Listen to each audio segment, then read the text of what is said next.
La causa más frecuente de hipertensión arterial es la hipertensión arterial idiopática, también denominada hipertensión arterial esencial. Existe una amplia lista de causas secundarias de hipertensión arterial, pero que en su conjunto en absoluto alcanzan una incidencia ni una prevalencia ni tan siquiera parecida a la de la hipertensión esencial, que afecta en torno a un 20% de la población. Dentro de las causas secundarias de hipertensión arterial, la más frecuente en la actualidad son las alteraciones renales, incluidas en ellas tanto las enfermedades parenquimatosas renales, glomerulonefritis, nefropatía intersticial, nefropatías de distintos tipos, nefroangiosclerosis renal, como enfermedad vascularrenal por afectación de las arterias renales, sobre todo de origen ateroscleróticos en las personas de edad avanzada con factores de riesgo cardiovascular, o de origen displásico, de displasia fibromuscular en las personas de edad media o jóvenes, predominantemente por este motivo. Otras enfermedades que cursan con hipertensión arterial son múltiples fármacos, alteraciones de tipo endocrinológico como el hipertiroidismo, el embarazo, las alteraciones suprarrenales, problemas de la aorta, insuficiencia valvular aórtica, alteraciones neurológicas que pueden producirlo, la propia aterosclerosis, etc.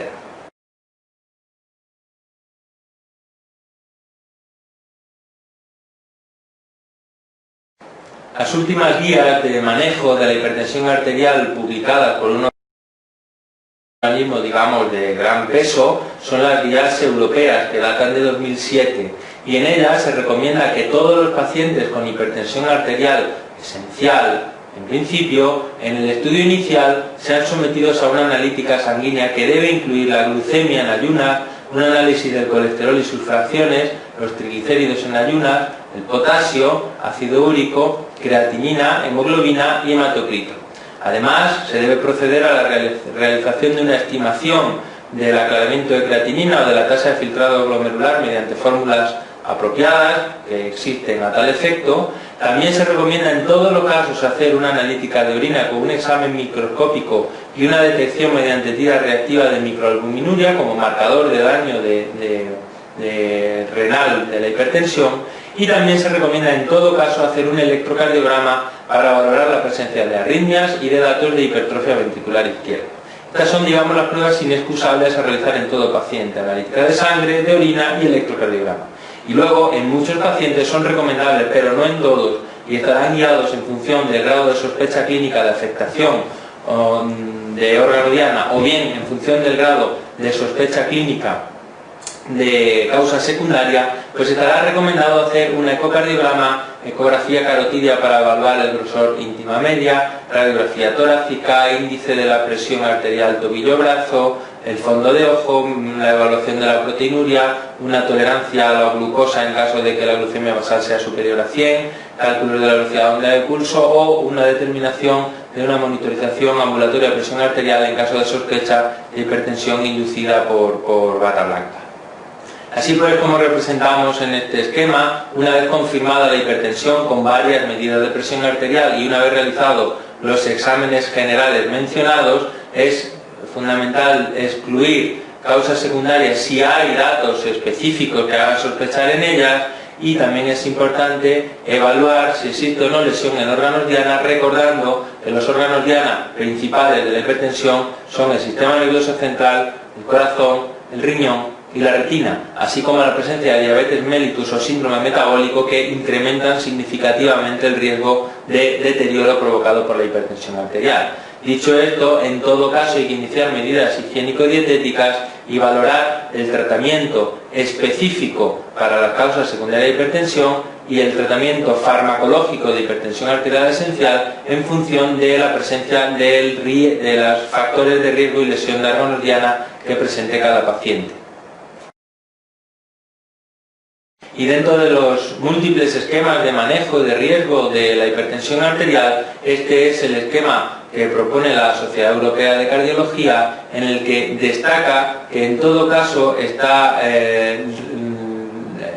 evaluando no solamente el nivel de hipertensión, sino el nivel de riesgo global que presenta el paciente. Este es un mensaje importante que hay que recordar. No se debe tratar la cifra de hipertensión porque además el punto a partir del cual tratar o no tratar es un punto de convenio. Existe una relación directa, proporcional, entre el riesgo cardiovascular y las cifras de presión arterial. Cuanto más alta, más riesgo. Luego, definir un punto de corte a partir del cual alguien es hipertenso o alguien no es hipertenso, digamos que tiene poco sentido. En la práctica clínica hay que hacerlo, se define hipertensión, pues ya sabéis, por encima de 140 mililitros de mercurio o de 90 mililitros de mercurio, pero esto es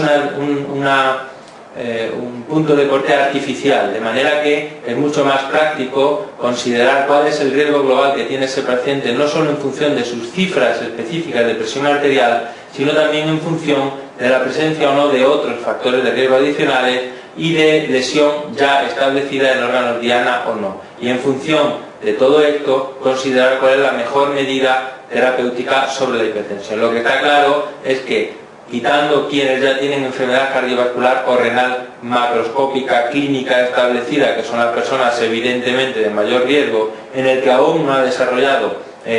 un daño establecido, es la diabetes probablemente el factor que más incrementa el daño vascular provocado por la hipertensión arterial.